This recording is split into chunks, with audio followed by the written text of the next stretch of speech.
Hello, hello, hello. Hi, guys, and welcome to another episode of Bent Pages and Bending Bodies. I'm your hostess, Hannah P. And you already know what I'm going to say, guys. Go ahead and like, follow, subscribe to this page if you don't already. There's a TikTok, there's an Instagram, a YouTube at BPBB Podcast, like Bent Pages, Bending Bodies Podcast. Yes. BPBB Podcast. The video is available on YouTube. You can also find this audio available on Apple Podcasts and Spotify. All right, let's get into it, guys. So today's episode is a book review episode. And I know that last time in Forgetting the Benefits of Not Remembering by Scott A. Small, I know in that book review, I said that the next book was going to be In My Grandmother's House by Yolanda Pierce. Well, I'm taking a little bit of a pause on that book. Don't worry, it's coming, it's coming. But it's just a little bit of a pause. So let's just kind of like put that on the back burner. But I knew that I needed to get a book to you guys. And I was thinking, what can I do? Right. And I wanted it to still be a very special episode. So I'm not reviewing just one book. I will be reviewing three books. So go ahead and get ready. This might be a bit of a longer episode, but that's okay because we're going to be in it together. And guys, the books that I chose are actually pretty crazy. I think you're going to enjoy this book review. There are spoilers. So just kind of be mindful of that. I'm going to tell summaries and just tell the whole plot. That way we can actually dive into a little bit more of analysis of this book. So get ready. Here we go. The series is called Secrets of Suburbia by Ivy Smoak, I think is how you say her name. I just randomly came across this series. I typed in psychological thriller. That's just like a genre that I'm really interested in. I like things that have turns, twists, make you kind of think a little bit. You're like thinking what was real, what was not. That's right up my alley, guys. I also like sci-fi, but anyway, that's another episode. So, yes, I just typed in psychological thrillers and came across this series. And I love a good series. I love meeting characters and growing with them, kind of seeing their journey continue. I love series. And so I was like, let me check out this series. There are three books in it. I think I will enjoy this, right? So, like I said, the series is called Secrets of Suburbia, and I'm going to be giving brief. I'm going to try to make them as brief as possible, but they're going to be summaries, guys. And like I said, spoilers all throughout, kind of telling the whole story. And so, yeah, just kind of bear with me as we go through this. I want you to be listening, though, to the similarities as we go through. That way we can talk about the overarching themes and kind of some other things that go along with the books. So here we go. The three books are Truth in My Lies, Sweet Like a Psycho, and Crazy in Love. I already know what you're thinking. Yes, they're as crazy as they sound. And the books get crazier and crazier, like more convoluted as the story continues. I will say that the first one is my favorite. It's probably the one I'm going to spend the most time on in giving the summary, but I actually really like the first one, which made me continue with the series. Going to book one, Truth and My Lies. I'm going to try to make this short. I did one kind of run through of this and it was so long. So I'm going to try to trim it down a little bit. Let's go. Okay. So Truth and My Lies, we have Adelaide Bell. She's the main character, right? So we find out that Sis needs to go for a run at like precisely 8 o'clock on a Thursday morning, right? She has to be on time for this run, not a moment too soon, not a moment too late. Why? Because she knows that she is going to run into her neighbor, Ben. Okay. And Ben is so cute and mows the lawn without his shirt on. So obviously she's trying to see all of that goodness, right? Right.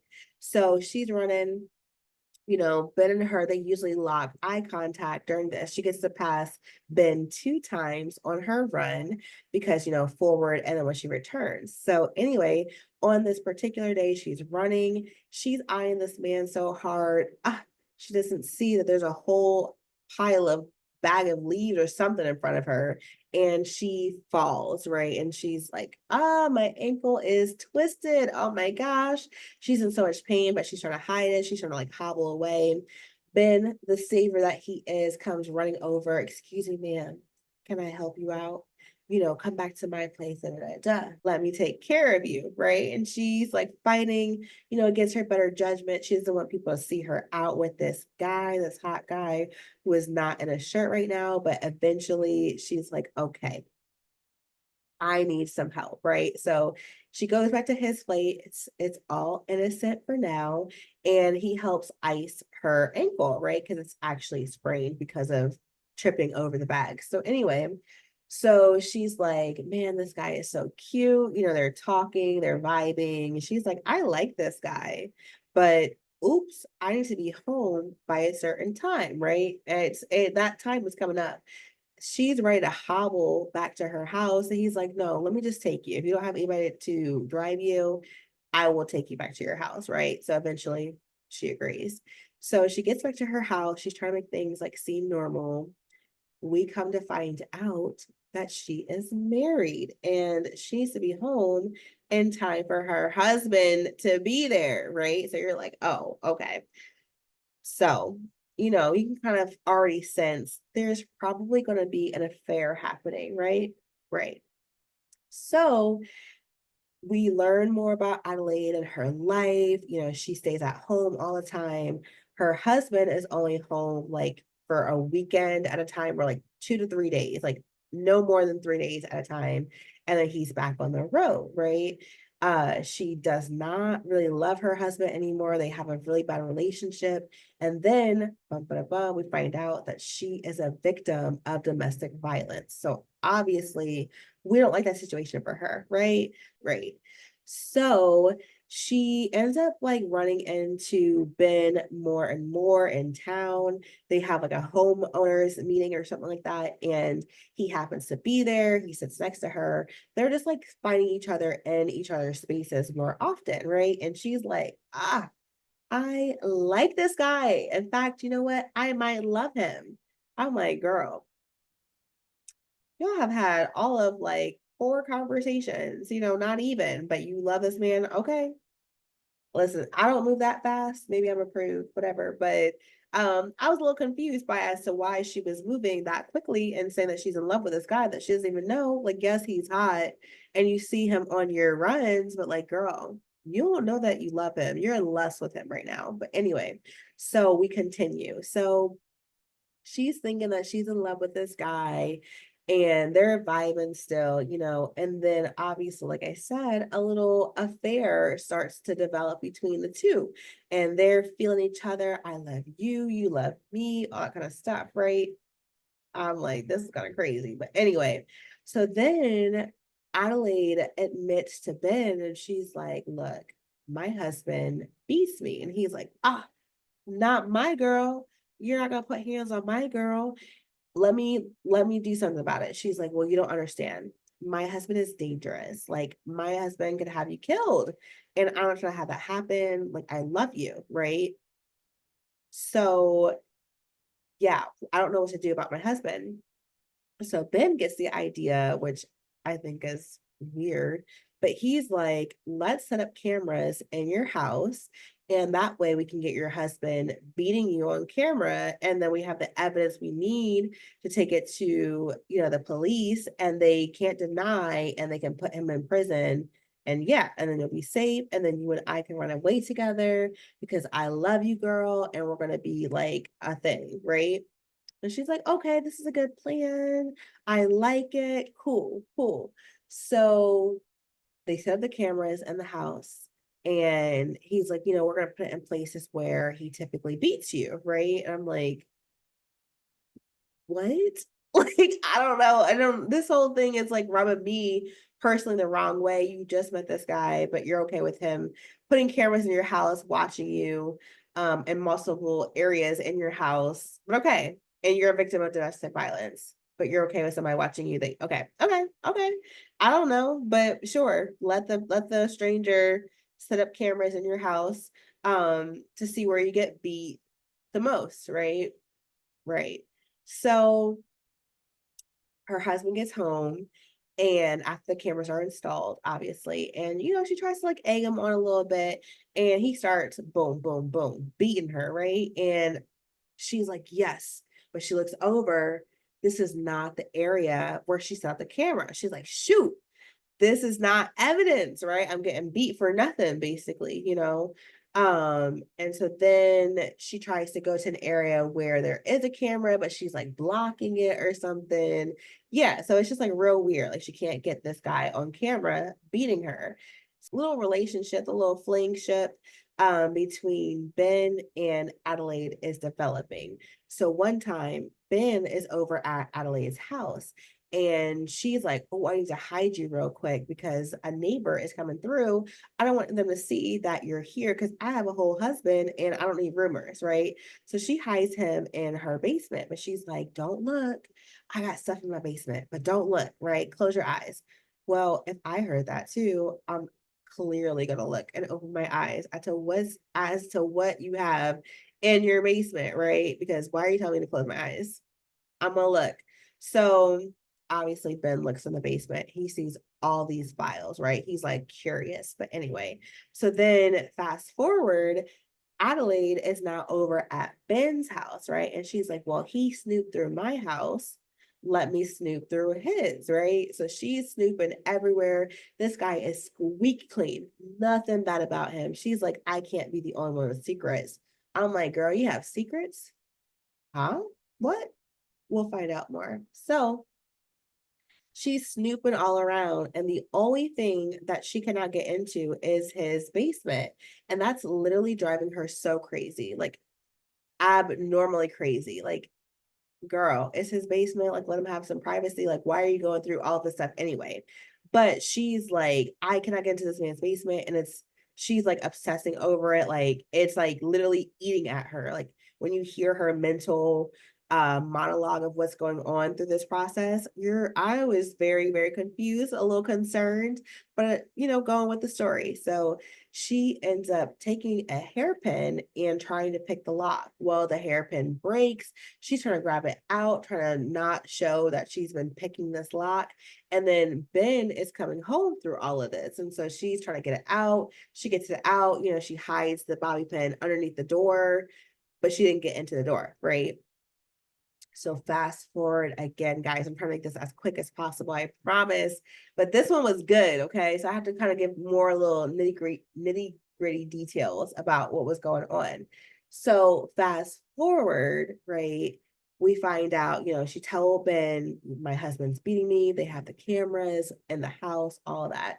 And then he comes to her. He was like, hey, you were in my basement. She was like, oops.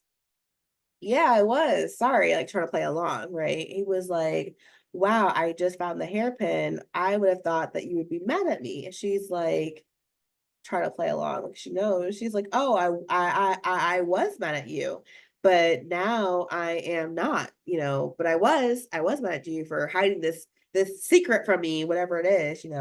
So we've come to find out, she basically gets him to admit that he is not just a neighbor in this neighborhood. He is in fact a detective.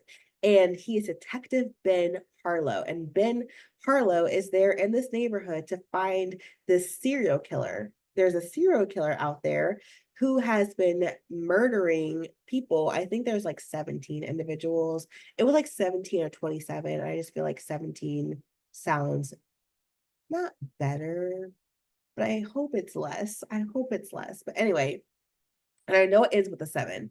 So there's like 17 people that were murdered, and this serial killer has not left any trace of themselves, any DNA, nothing, except more recently they left one clue, and that one clue led them to this neighborhood, and they think somebody in this neighborhood is a killer. And based on the information that Adelaide has shared with the detective and their fling that was going on, he suspects that it is her husband who is the serial killer of these 17 individuals. So I'm like, okay, finally, the book is finally getting good, because I'm like, I didn't sign up for a love story. I signed up for a psychological thriller. Okay.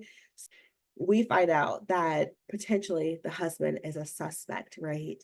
And Adelaide's like, oh my gosh, you know what? I can believe this. My husband is dangerous. I told you my husband's dangerous. I can believe that he's a serial killer. Like we have to move on the whim all the time. But what the detective tells her is that this serial killer, they call the serial killer the doctor. And she's like, I don't think that my husband is the doctor. He has never been to medical school or any other type of like doctorate program. I honestly don't think he's smart enough to be a doctor, right? And the detective's like, I don't know. I think it's somebody in your vicinity, and I think it's your husband, right? So let me borrow those files that I saw downstairs. She's like, oh, you saw my files? I told you to close your eyes. He's like, girl, why did I close my eyes? Why would I anyway, that was just like a stupid line. But anyway, so she's like, okay, what you need to know about these files are actually files of me because my husband not only beats me, but he forces me to take medication against my will. And this medication not only impacts my memory, it makes me feel groggy, it makes me have hallucinations, all that kind of stuff, makes me real loopy, right? And when I'm on this medication, he gets me doing crazy stuff and is able to prove to people that I'm crazy. And so that's how he has guardianship over me. That's also why I can't leave him, even though I want to leave him. But yeah, so all these files down here are actually files about me and how I'm crazy, but I'm not crazy because obviously we're in love, right? Right. So we're in love, I'm not crazy, but these files are going to suggest I'm crazy, but you can have them, but just know that they make it seem like I'm crazy. And once I started hearing all of this, I'm like, this girl crazy. So whatever's about to happen next, like I'm starting to predict a little bit about the end of this book because I'm like, there's some stuff that's not adding up. She already said she's on medication. The story is just kind of getting wild, right? The story continues with, the husband's there and he's looking at Adelaide and he's like, you're looking a little bit different, right? And then he's like, you're not taking your medicine. I can tell. And she's like, I am taking my medicine. He's like, no, you're not. We need to go to the doctor. We need to go to the therapist, Dr. Nash. And you've heard Dr. Nash's name kind of woven into this whole story. So now we get to finally meet her in the story because Adelaide has an appointment with her. And Adelaide's like, you know what? I'm going to tell Dr. Nash that my husband is beating me. And so in their session, she's like, Dr. Nash, my husband's beating me. And Dr. Nash is not caring at all. Like she's not validating anything that Adelaide is saying. And then eventually in the conversation, Dr. Nash is like, look, Adelaide, you have told me this plenty of times that your husband beats you, that you have been taking pictures of your beating, and that you have this box that you hide under your bed that's evidence of your husband beating you. And Adelaide's like, Bird, how do you know that? Because all of that is actually true, but I never said this. And Dr. Nash is like, I have it in my notes plenty of times that you have told me this. And Adelaide's like, I don't believe you.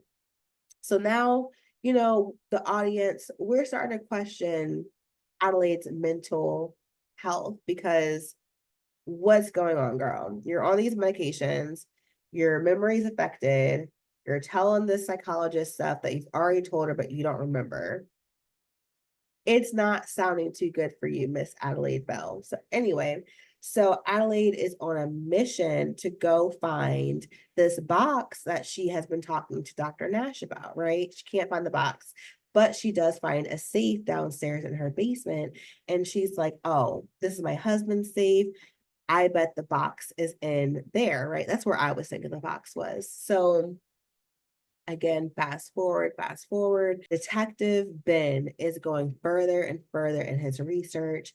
He's like, listen, Adelaide, the files that you gave me are real peculiar, because only two fingerprints are on these files. And, I would suspect that your husband's fingerprints are on the files, but they're not, which makes him look more guilty, just so you know. But anyway, your fingerprints are on the files, which obviously makes sense because you gave them to me, right? But then this other woman's fingerprints are on the files. Do you know who this woman is? And he shows her a picture. And it's like, once she sees that picture, boom, images start coming back to her. She's feeling real confused, like, what do I know this woman, but how do I know this woman kind of thing. She's like, oh, that's my friend. He's like, great, who is she? And she's like, oh, I don't know, but she's my friend, but we haven't seen each other. And she's like, it's like real spotty, her memory, right? And she's like, but you remember, I'm on these pills, so my memory is not reliable at this point. I don't know what's going on, right? Fast forward. So Adelaide's like, what is going on with my mental health, right?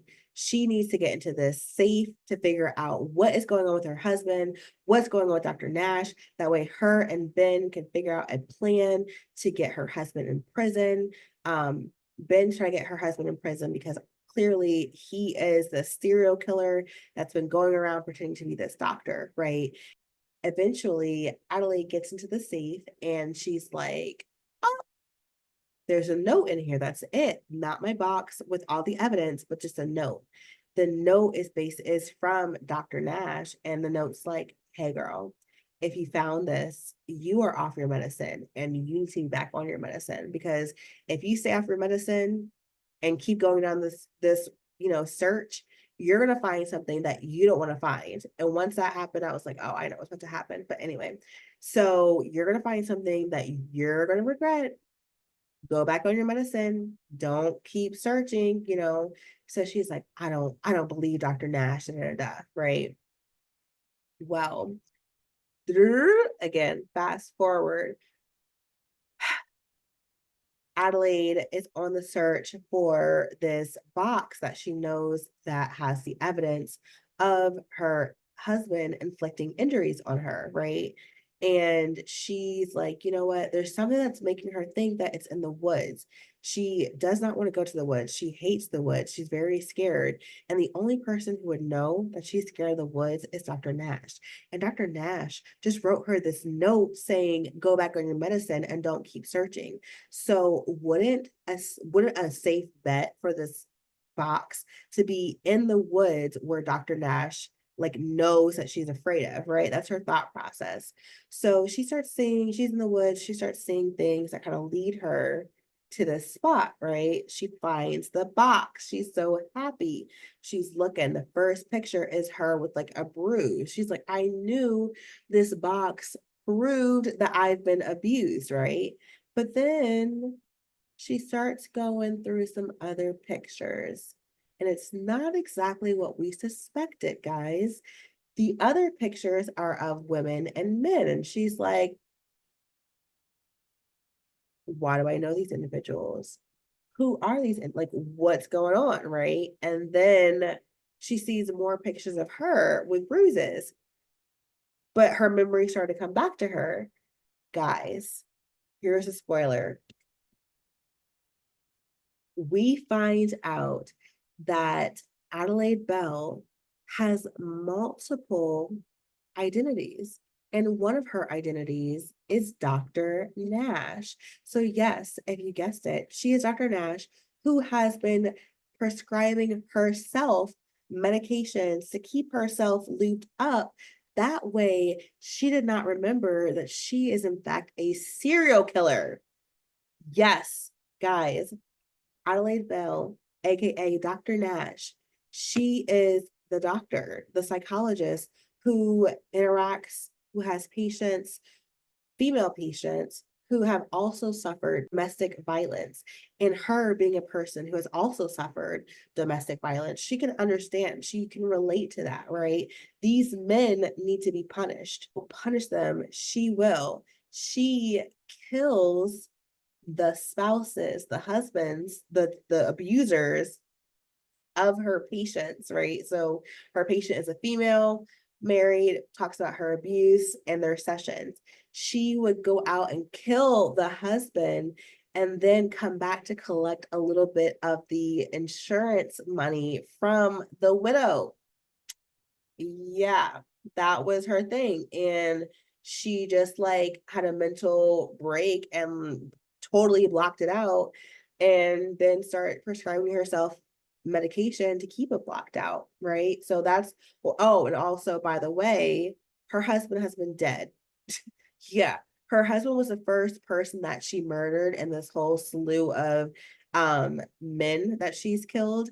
And yeah, her husband's been gone for like at least 4 years or something like that. It was crazy to find that part out. Um, so the injuries, the bruises that she had were actually self-inflicted. And then it made sense why you never saw her husband on camera because he was dead and she was doing all the stuff to herself. So yeah, that was like the fast forward. Obviously at the end, you know, Detective Ben had to find out. And even though he loves Adelaide, he was still gonna turn that girl in. And she was like, Ben, let's just escape together because I love you and you love me. And also, this house is about to blow up. He said, Bert, the house is going to blow up. She's like, yeah, we need to get out of here, like ASAP Rocky. But as she was saying that, some other detective was coming into the house, tripped the wire, and boom, the house blows up. But luckily, Adelaide escapes. And that's how that first book ends. Hopefully, you guys stuck with me through that whole explanation. That book was good. That book was good. On to the next book, Sweet Like a Psycho. I already know what you're thinking about the title. It's crazy, just as crazy as this book was. So, as I mentioned, it's a series, guys. I'm thinking that it's going to be a continuation of the story of Adelaide, kind of like into like what is she doing after the house blows up, kind of, that whole thing. Well, no, there's a bit of Adelaide's story, but this story actually focuses on Violet. Who is Violet, might you ask? Well, Violet is a woman that lives out kind of in the middle of nowhere, off by herself. She doesn't want to be around society or anything like that. But her story is introduced when there's an explosion of a house and she sees a woman running from that house towards her lawn and then past it, right? If you haven't guessed already, that woman was Adelaide Bell. So Violet, she's like, oh my gosh, who is this woman in my yard and why is she running here? She is going to lead the cops straight to me. And I don't need no smoke. I don't need anybody here looking at me because I have secrets. And I'm like, this girl has secrets too. Dag, this is the same neighborhood. What is going on in this neighborhood, right? So anyway, we find out that Violet is an individual who has been out in the woods for a long time. The town just calls her crazy, like all the time. Like she's just the crazy lady who lives out in the woods. She's not old or anything. She's in her mid-20s or so. But she's the crazy lady who lives out there, right? So there's a new detective on the scene who is trying to figure out how this, house fire happened, right? And he's on the case. His name is Detective Tucker. So he finds out that in this fire, which they find out is indeed arson, that one police officer was indeed killed, but the other detective Ben, was admitted to the hospital. He's in ICU, right? So that's kind of like how the story continues. You see a little bit of Adelaide, a little bit of Detective Ben, but the story itself, like I said, is focused on Tucker and Violet. So there's a witness who ends up seeing that a woman ran out into the woods, right? And that woman was Adelaide, but they ran by that cabin that's out there in the middle of nowhere. So Detective Tucker, who is new to the area, new to this town, he's like, I gotta go check out this area. These footprints lead right up to this cabin, knock, knock, knock, who's there? It's Violet, right? Now he's trying to interview Violet and she's giving him all sorts of shade. She's not really answering his questions like he likes. He can tell that she's lying.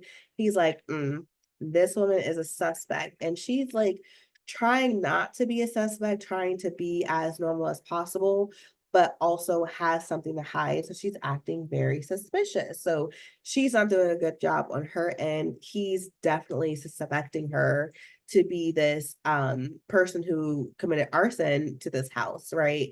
Who injured this detective. So this is a high profile case because now a detective is injured and a police officer is dead. So we need to figure out who is at fault for this.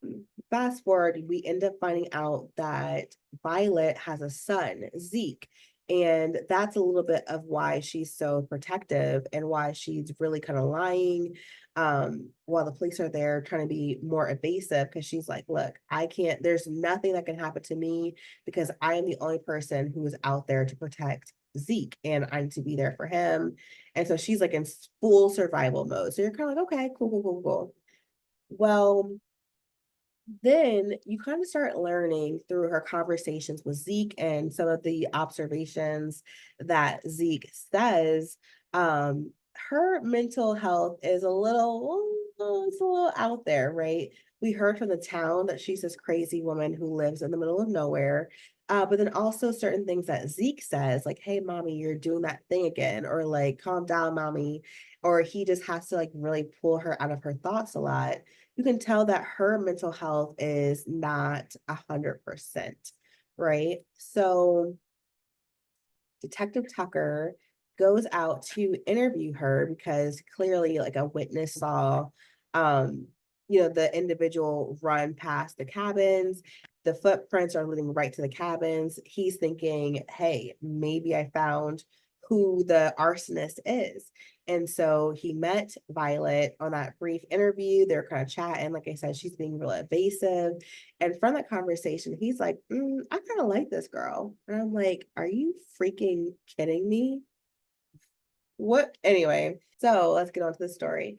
So he's like, she kind of cute, whatever, but let me go interview her a little bit more. So they're talking, and he's like, you know what? I don't think that she could be the arsonist. Like, she's a good person. And so, but he's like, let me just kind of find out a little bit more about her. So he asks around the town, about this woman, and everybody's like, oh, Violet, who lives up the hill. Yeah, she's crazy. She's crazy. She's crazy. That's like the continuous theme or continuous word that he's hearing about Violet, that she's crazy. And he's like, I don't think she's crazy though. He really believes, she's a good person. I might not know exactly who she is, but she's a good person, right? So he's fallen for her. Besides her better judgment, she's falling for him. He ends up learning that she has a son, Zeke, and they are introduced. He because it's a love story, I guess. He does very well with Zeke, and Zeke loves him. And there's just like this whole thing that's going on. Again, I'm like, I searched psychological thriller. What's about to happen? So, as I mentioned earlier, you kind of see her mental health kind of falling short a little bit. For whatever reason, as they're doing their investigation of who the arsonist is for the house that blew up that hurt Detective Ben and killed the other police officer, they come across a tooth, right? And so there's like another dead body there. And now there's a whole new investigation that's open. And somehow Violet is at the center of this investigation, and she's like the prime suspect. And Detective Tucker is like, no, it can't be her. It can't be her, right? And so his partner, Detective Torres, Damian Torres, is like, let me check her out real quick, So he comes over, tries to check her out, doesn't find anything too fishy, but just there's something in his gut that's like, there's something not right with this one. Also, the whole town is calling her crazy. There must be a reason why, right? Fast forward, guys, we've come to find out that Violet is also a murderess, and she has killed her baby daddy, right? We don't know who the baby daddy really is, but he was abusive to her, and she couldn't get out of the relationship for whatever reason. And yes, she ended up killing him and going about her life with Zeke, raising him, and just knowing that she had to protect Zeke because she is all that he has left in this world since the dad is dead, and that she needs to protect him, right? So eventually Detective Tucker ends up finding all this out somehow, and he's like, you know what, girl, I don't care. I don't care if you're a murderess. I love you. I love your son. We're going to live happily ever after. Let's run away together.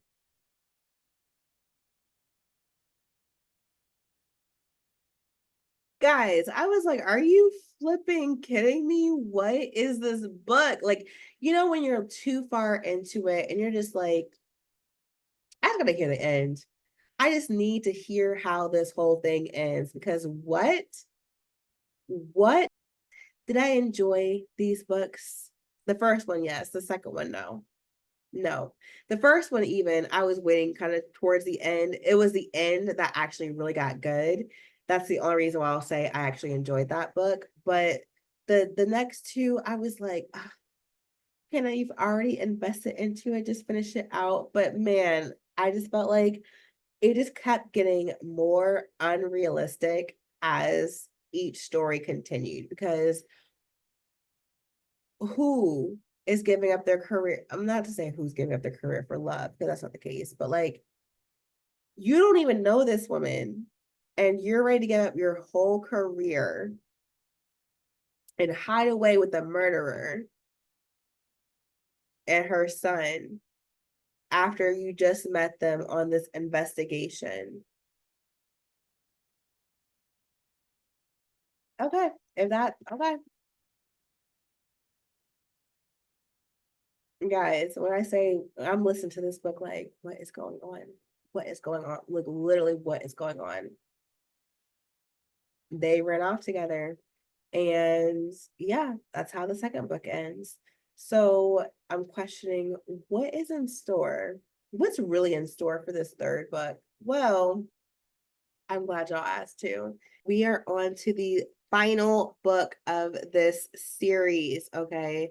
So the last book was called Crazy in Love. And yes, it was as crazy as the title. I will say this book was the most convoluted of the books. Like it just was such a stretch, but I was already invested. I had to finish it out, right? I had to hear the end. But this book was it was out there. It was on a different level. It was on a different dimension.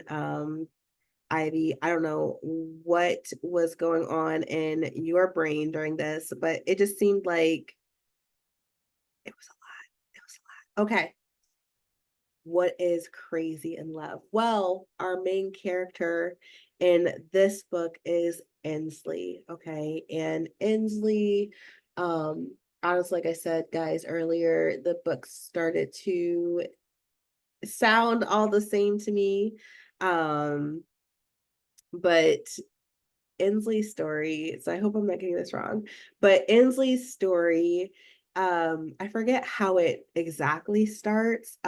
She is also in this neighborhood with Adelaide from the first book and Violet from the second book. And already at the start of the book, we can kind of tell that, she kind of likes Adelaide. She really respects Adelaide and Violet, and kind of like looks up to them, right? So we find out that Miss Inslee has her husband, Noah, downstairs locked up in the basement, right? You're like, Bert? Yes, I said the same thing. So Noah and Inslee, I think were kind of like into a little bit of, freakier stuff, okay? They were into the handcuffs and the role playing, all that kind of stuff during their intimate time, right? So originally, Noah's thinking, "Ooh, this is like some kinky stuff." No, it's not, sir. Inslee is very serious about this. She has some business to attend to. She wants to torture you because she suspects you of cheating, sir, and Inslee, is not going to have it. So, yeah, that's the whole thing of why Inslee has him down there is because he was cheating on her and she wanted to figure out what the truth was. And she wanted to get down to the nitty gritty of why are you cheating on me? Who with all those questions that women have, right? So, she was torturing her husband so much that she like did not give him food. She made him poop in a litter box, which I'm like, oh, but yeah, she made him poop in a litter box. Just was like really treating him pretty foul, like, And anyway, so she had this whole master plan of that she was actually going to not only kidnap her husband, but also kill him because why on earth would you cheat on her? Which also after if you haven't guessed it already from the first two books, of course her husband was beating her, and so because there was domestic violence, and he's also cheating on her, like her husband just needed to go, and that's how Inslee is feeling at this point. And so anyway, she kidnaps Noah, which is the husband, and traps him downstairs, making him go to the bathroom in this litter box, not really feeding him, all this kind of stuff, and asking him, "Who is Lady T?" And he's like, "I don't know who Lady T is. Like, I don't know."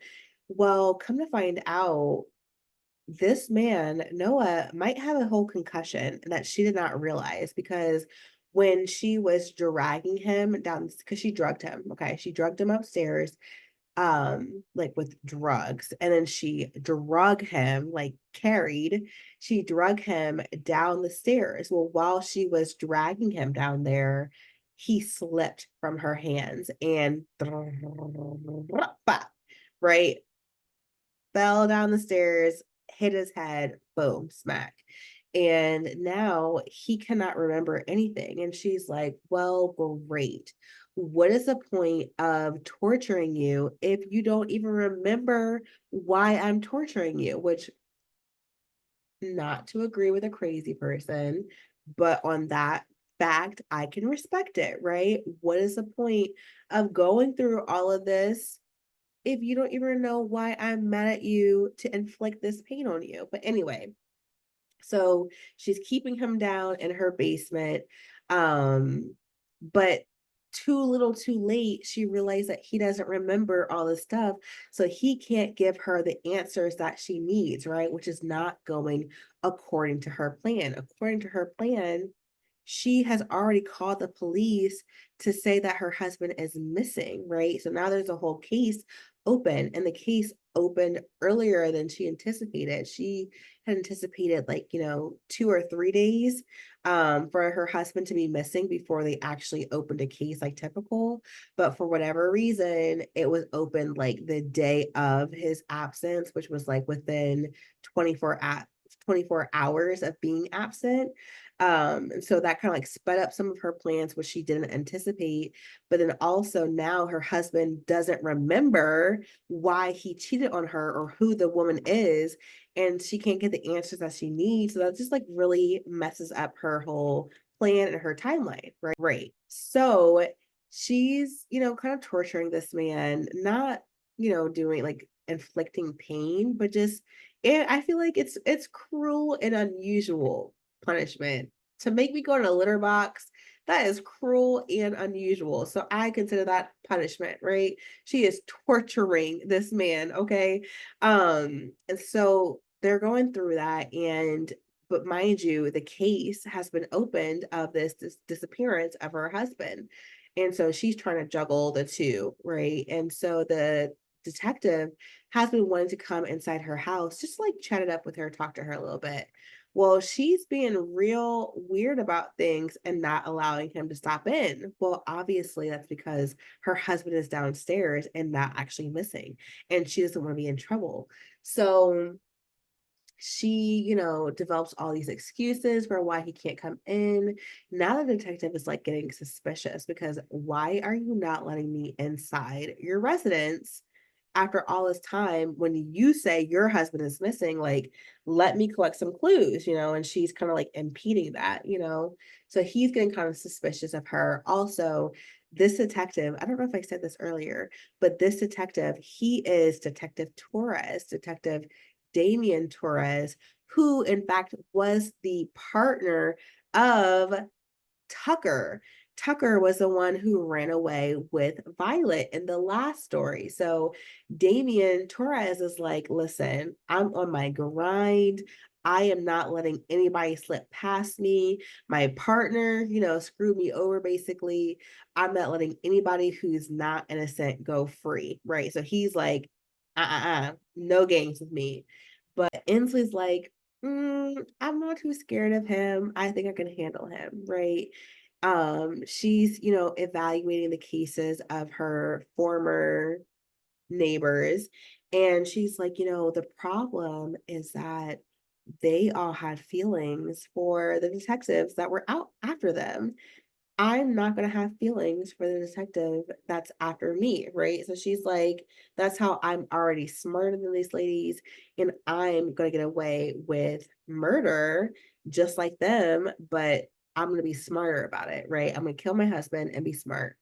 Well, eventually, the Detective Torres, figures out a way to get into the house. He's like, you know what? I'm coming back this day. If you don't let me in, expect a warrant, like expect you to be my prime suspect. And she's like, I can't have that. So she eventually lets him in. She's nervous, and he eventually figures out how to get down to her basement. And so now she's real nervous because she's like, my husband is down there. What am I gonna do? So she's freaking out. He goes down to the basement, but it's quiet. You don't hear anything. He doesn't talk about the husband down there. And she's like, what's happening? So she goes down there, and where her husband was staying, like tied up, litter box and all, is like in this corner. So now, after hearing the first two stories, guys, I'll be honest. I'm like, is this girl crazy too? Is Noah even real? Like I'm wondering if this guy is even real at this point, because I just feel like I've listened to so much craziness in these last two books. I don't know what's reality and what's not. What's their reality and what's not. You know what I mean? I know my reality, but I don't know what is happening in these books. And so I'm questioning if Noah is even a real character right now. Is he alive? Because obviously all the females have been murderers. So is this a real character? Is this a person who's alive during this? Like, I don't know what to expect. Everything that she had him tied up, and like I said, the litter box is all like in this corner. And this guy is nowhere to be found. So the book continues, and now she's like going around the house, like calling his name, doing things like, "Hey Noah, I'm gonna make you brownies," and like talking to the wind, but there's nobody out there. So I'm really questioning her sanity, right? There's also like she tries to make him like weed brownies, which I'm like, girl,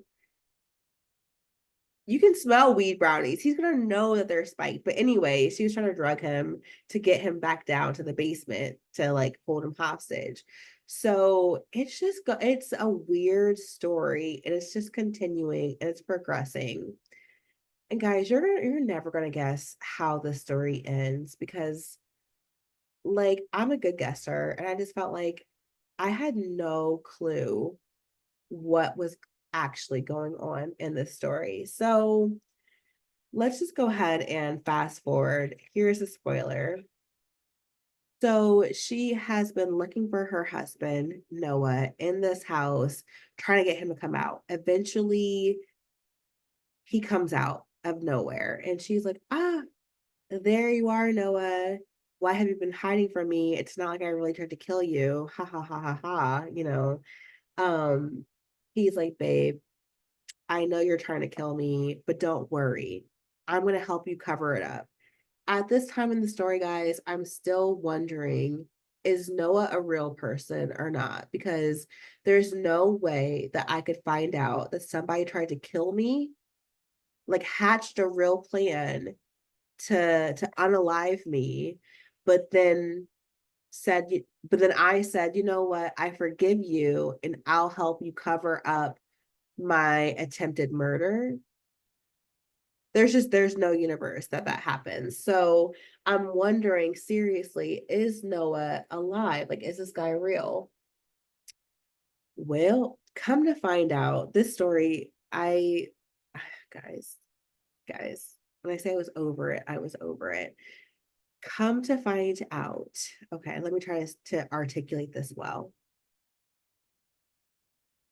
So we find out that Noah, the guy, the husband who was in the house, is not actually Noah. He is, in fact, somebody else who has replicated Noah's face to look like Noah. Why, may you ask? Because Noah, the actual husband, is some sort of doctor who knows how to have people's faces changed. And he is an evil doctor who has people killed. And of course, there was domestic violence, within their relationship, right? Within Inslee and this doctor's relationship. But so yeah, he's this evil doctor who knows how to have people killed, and he is able to have their faces exchanged. And so basically, the real husband wanted to have this plot basically to get out of his life. And to do that, he needed to have a replacement with his face. So this person who has been impersonating the husband, his name is actually Aiden. He looks very, very close to the real husband, but he's not exactly Noah, right? That's who Inslee really had tied up.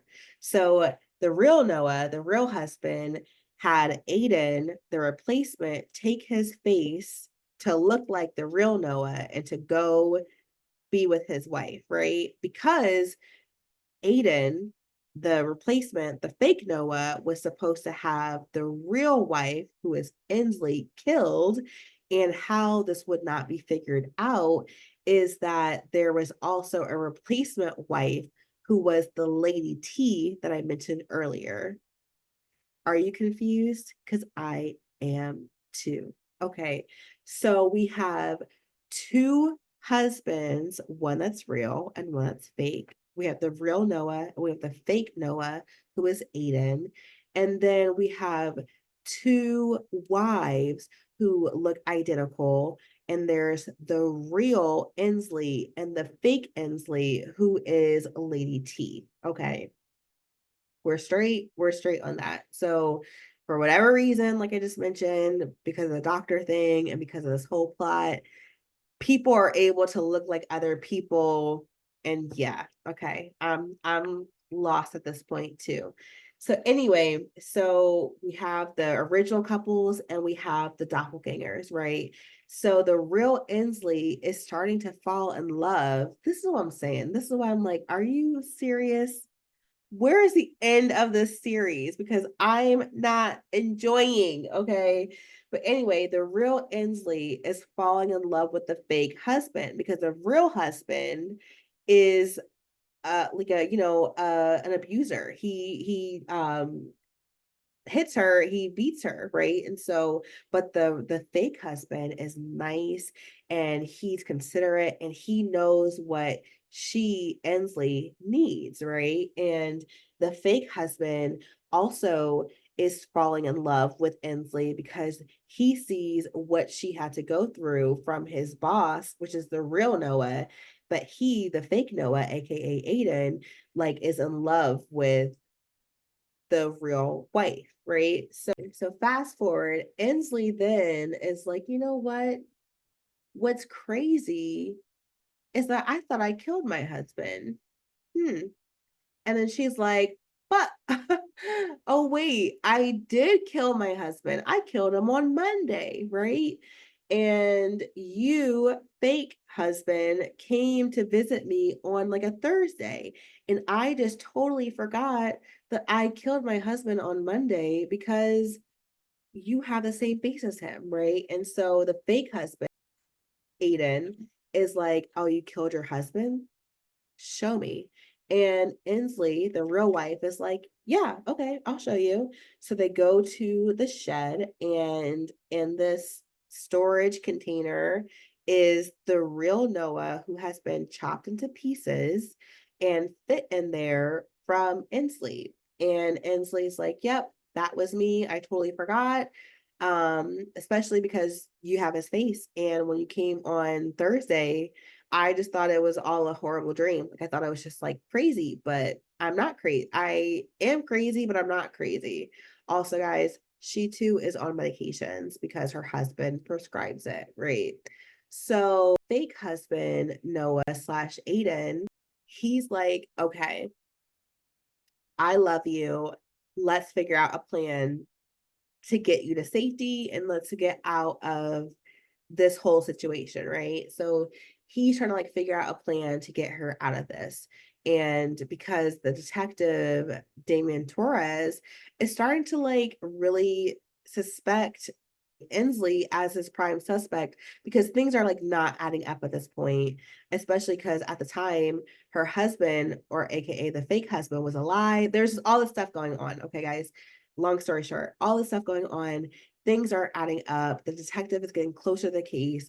He's like, I am not letting another guilty person go. Like, if you're guilty, I'm not letting you go. I'm going to figure out this case, right? So he's really in tune to this, especially since his partner Tucker was involved, kind of like involved in, escape and left with the prime suspect of this murder, right? So Detective Torres is like, no, not on my watch. This is going to go as the law should determine. Okay, so we have fast forwarded. So the fake husband, Noah, aka Aiden, is in love with the real wife, which is Inslee, and they're gonna run away together. And so Inslee has just shown Noah slash Aiden that, hey, she killed the real Noah, but like, are you okay with that? He's like, girl, I got you. I will hold you down, which I'm like, okay, that's another conversation. But anyway, so yes, he says he will hold her down.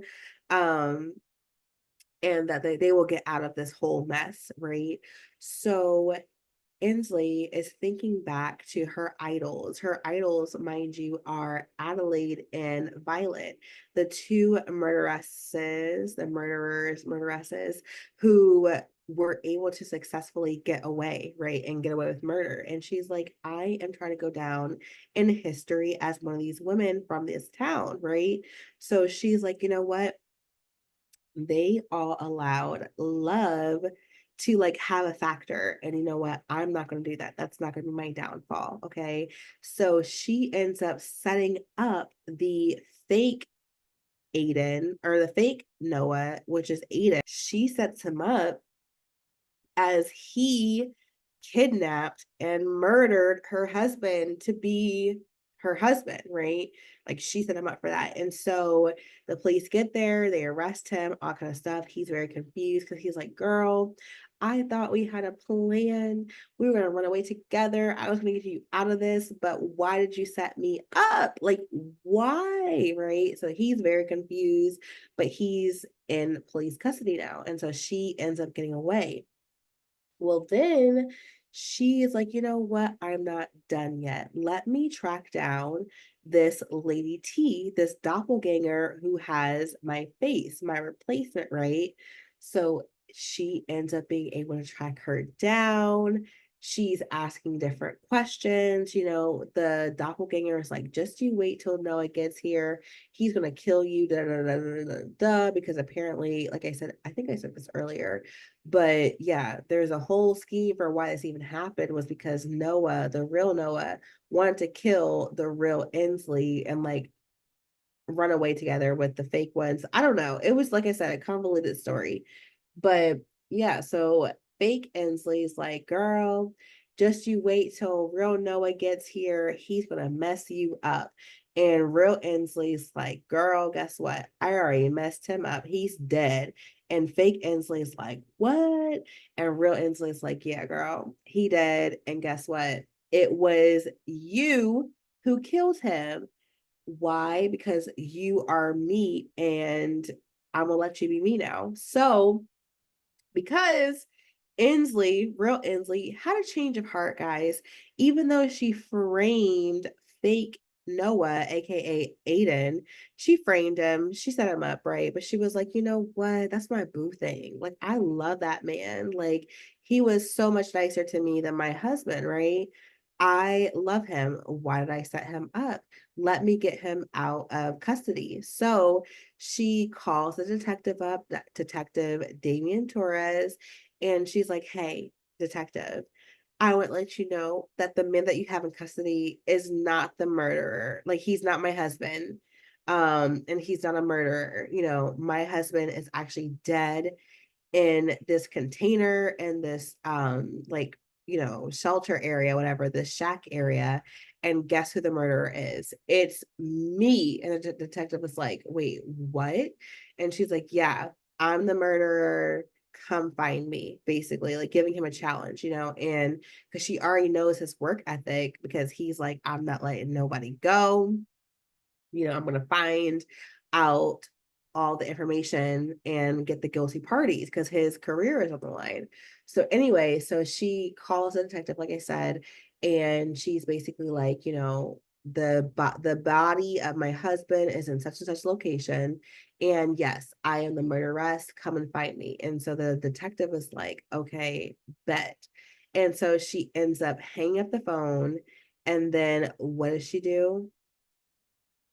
She kills her doppelganger, the fake Inslee, Lady T. She shoots her, makes it look like a suicide because she's like, girl, if you want to have my face, then take my face. You killed my husband. So yeah, so it's a really interesting story because like the fake end of, or like the real Inslee and the fake Noah survived, but the real Noah and the fake Inslee died in this story. And yeah, that's really how the story ended. I think it's meant to be the end of the series, just kind of based on some of the other information that we are fed. Like, there was a text or two, like, or was it text or email? Either way, there was some type of communication message that was received that let us know that Adelaide had been discovered, and also that Tucker and Violet were also discovered. And so I think that was just to kind of say the end of the series. Um, but yeah, I hope that those summaries were okay. I know that they were so long-winded. But I never really tell like the whole story of a book before. And I guess because I promised you guys a special episode, I chose to do it in this one. And it wasn't just one, it was 3 books. But anyway, yeah, I hope that description was okay. I know I was like, I just felt before I even recorded this, I was like, Hannah, I know that that first one's going to be the longest one, and then you're just going to like fly through the next two. And I feel like that's what I did. Like, I spent a lot of time in Truth and My Lies, and then just kind of gave more of a brief synopsis on Sweet Like a Psycho and Crazy in Love. But yeah, like I said, guys, those were the summaries. Let's dive into a little bit of the similarities, some other things, and then we're going to start heading out of here because it's getting late and I need to go to bed. So, the thing about these books, like I already mentioned earlier, it was interesting to not actually have a series like I was used to. Again, I'm used to the same characters in each book, kind of like going through their story, their progression. This featured a different main character in each book, which was a little bit different to me. Um, I felt like the women were all very similar. I felt like the stories and the women were all super similar. So I felt like the women all had very questionable mental health, right?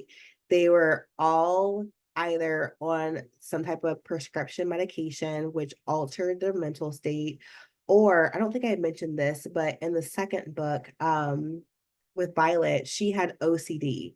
And so she would get into these like rhythms and these things that her son would have to like pull her out of. And so in that sense, I just feel like Ivy, the author, could have been more creative in developing characters. I felt like all the females were pretty much the same character. They had slight differences, but all of them had questionable mental health.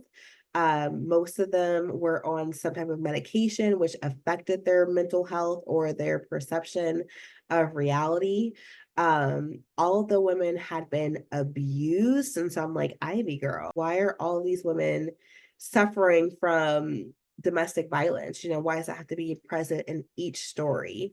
Um, and seem to be a driver of the plot line. Like that's kind of why the females were doing these things, because they were a victim of domestic abuse. And so I thought that that was very interesting. I thought that the guys were also very similar to each other. Like they were also all really captured by beauty. And I'm like, you guys are all detectives.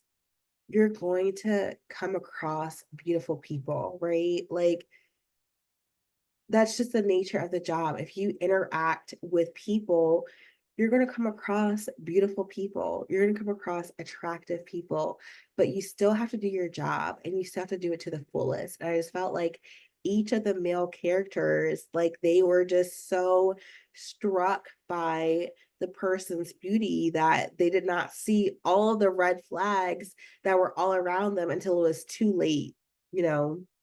When it comes to the first book, I felt like that was the best portrayal of a male character.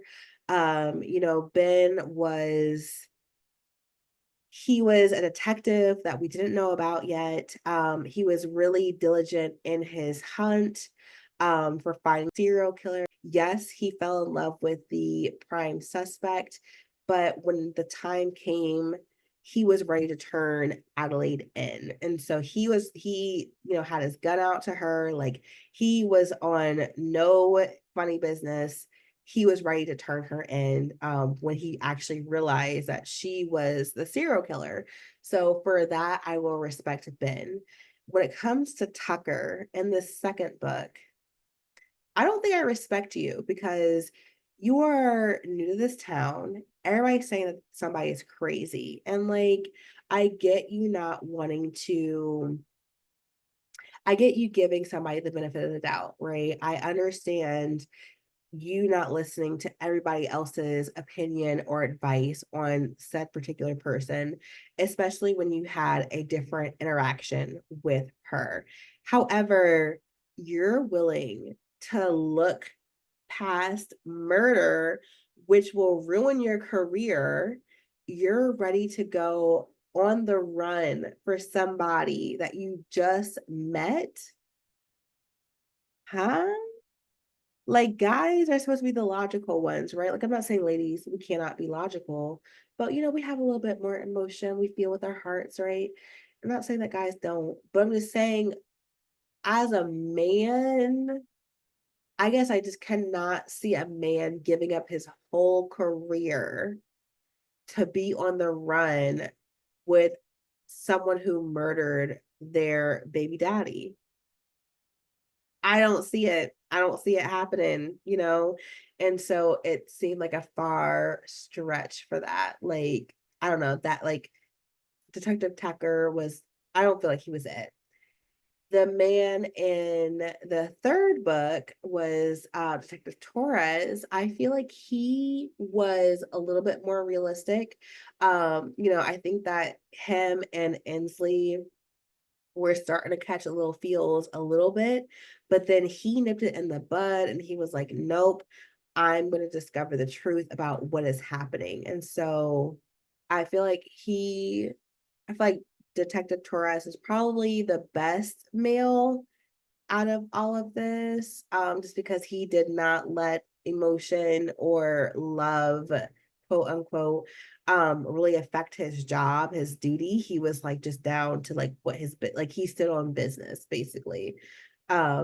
Major themes were these crazy women who were all having questionable mental health, either on drugs, prescription, of course, but on prescription drugs or I don't know if I mentioned this, but again,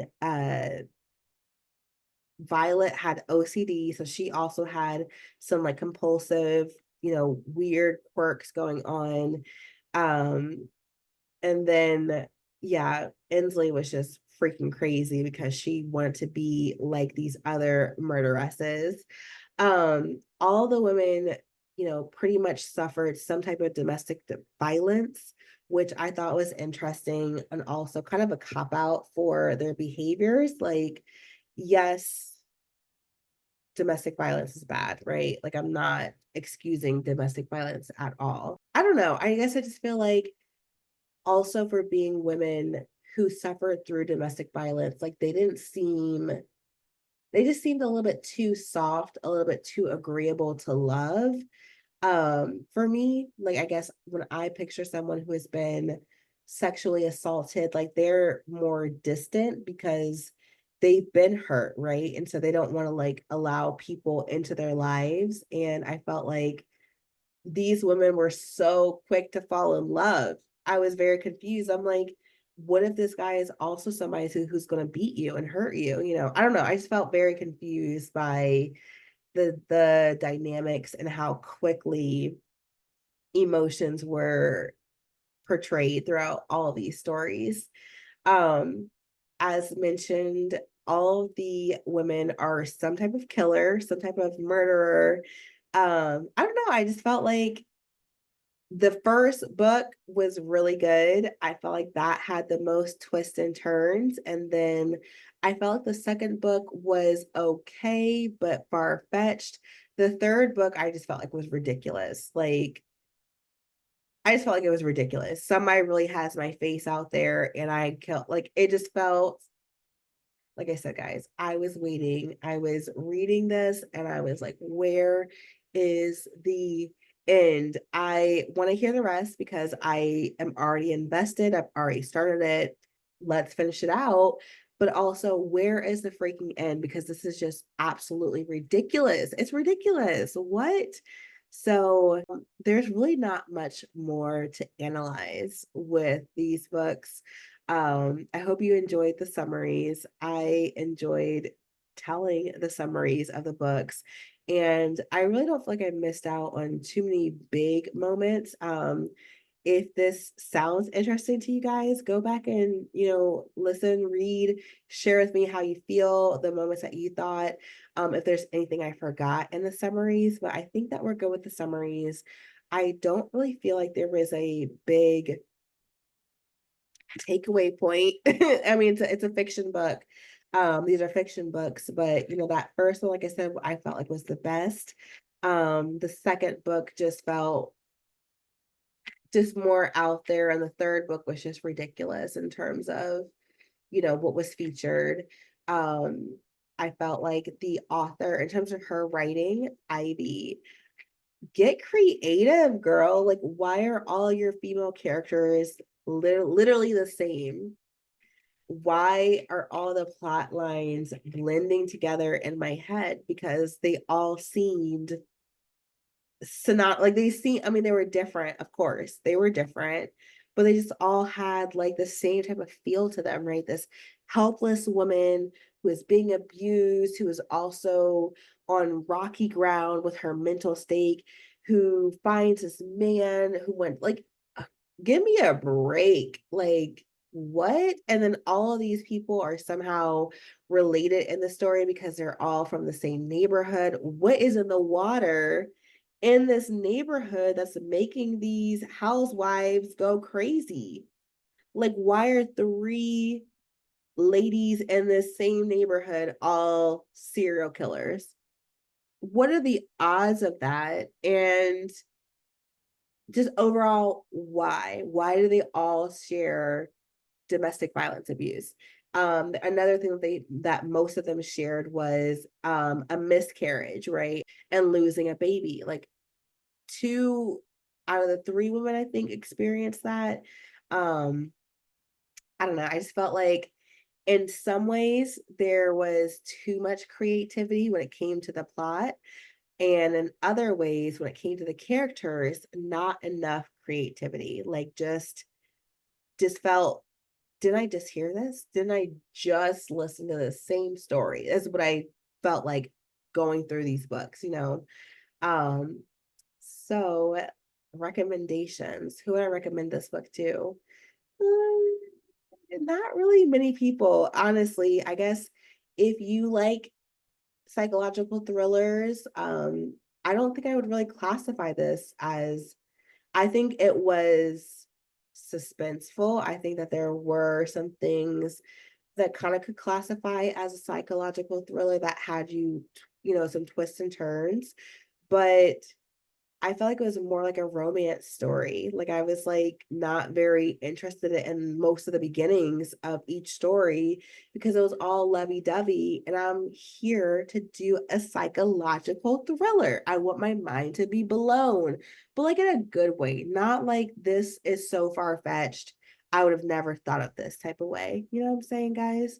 So who would I recommend this book to? Bored, if you just want kind of a fun type of read, um, if light psychological thrillers interest you, uh, I'll be honest, guys, I don't really have many recommendations for this series. I just felt like overall the writer could have done a better job. I think that the writing itself was pretty bare minimum. There were a lot of is gonna sound, I'm not like an elitist at all, guys, but like when it came to like the grammatical structure, like it just felt like very short sentences. And so it's like da da da da da da da da da da da. And when you have a lot of short sentences like that, it messes up the flow of how the book flows, like how it can be read, the narrator's voice, like it just messes up the flow to have so many short sentences. And so I just think that the overall writing style was just okay, bare minimum. The plots, it went downhill as the books kept progressing.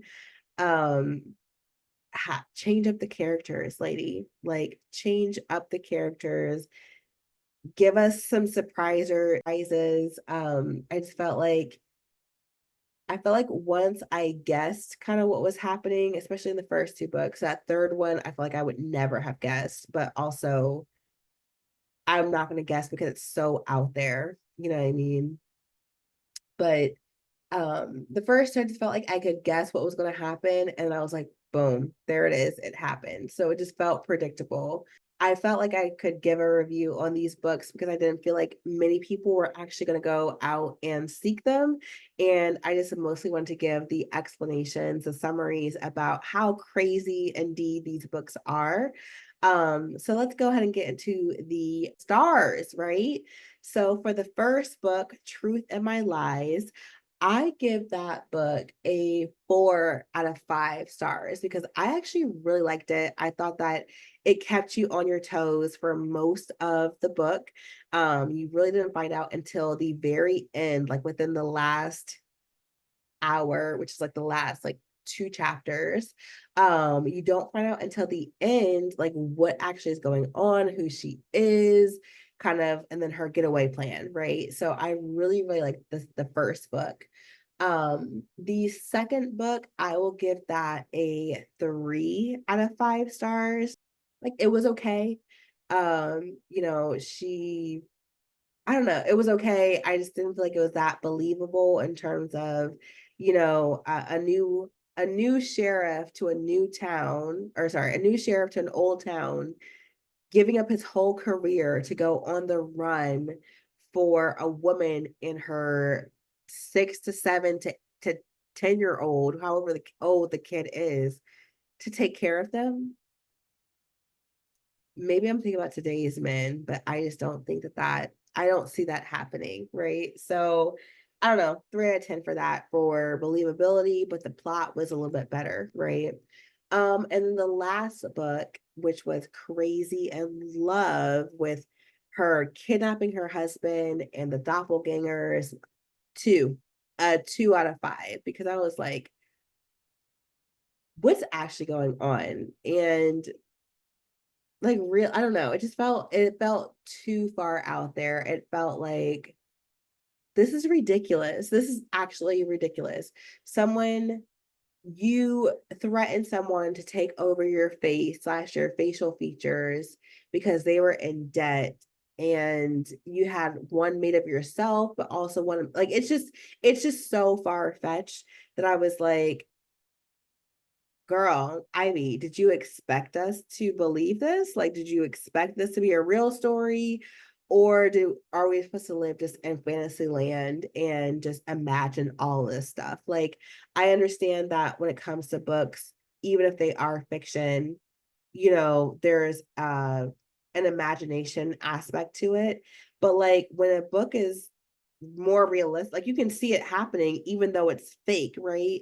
With this, it was like, this has to be a book because there's no way that people are like, it just was incredulous. It felt very fake, very forced. Um, and did not seem like a really good ending to this series, whatever this series really is. Um, it kind of briefly mentioned that, the other two murderers were found, or at least they know of them, where their locations are. So I guess it leaves room to say, like, if there's a fourth book, it leaves room to kind of explore those options. I hope, though, that there's not a fourth book, because what are the odds again that four people in the same neighborhood all have questionable mental states, all are on some type of drug, all are abused by their husbands, and all are murderers? Like, that just doesn't, I don't know, it just didn't feel realistic. And so yeah, guys, I think I'm tired of talking. I think that this is good. I feel like it's been a pretty good book review. I don't typically give the whole plot of everything, or the summary, I should say. I usually give a little synopsis, try to break it down, and then we go over some discussion questions. But I hope you guys like the change up on this particular episode. Again, I just figured that this is probably a book that, or these are books that no one will really check out. They're just happen to be random in my rotation, as I was looking up psychological thrillers, and I just came across them. So want to share them. If you do happen to listen to Secrets of Suburbia, let me know. Let me know in the comments. Reach out to me, DM me. Tell me your thoughts on it, to see if I missed anything, or if you were thinking the same thing as me, or if you would, rate each book any differently. Oh, the ratings. Okay. So I said, a 2 for the last one. I would give the overall series rating a 3, just because that's the average, right? I did a 4, a 3, a 2. So the average would be a 3 with that. Um, just because I did finish the whole series, it wasn't that uninteresting that I just abandoned it. But I thought it was just very similar. After that first book, I just felt like let down, and then let down again with the continuing books, for the reasons I already listed. I don't want to be redundant, but um, I just felt like there are just a lot of different things that could have been better in this series. But the next book, I am so excited to do this book review. I love this book. I'll admit that I've already read this book before. Usually for these book reviews, I like to give books I have not read, but This one, honestly, I just want to be able to share it with you guys and to give my recommendation on it. It's going to be a 5 out of 5 stars already. But anyway, this book is called Nighthawk by Beverly Jenkins. It's like a black cowboy story. It's so good. It's so good. I cannot wait to discuss it with you guys. But anyway, thank you so, so much for joining in on this episode of Bent Pages, Bending Bodies, where I covered Secrets of Suburbia by Ivy Smoak. And yeah, like I already said earlier in this episode, go like, follow, subscribe to this page at BPBB Podcast, like Bent Pages, Bending Bodies Podcast. And yeah, I'm out.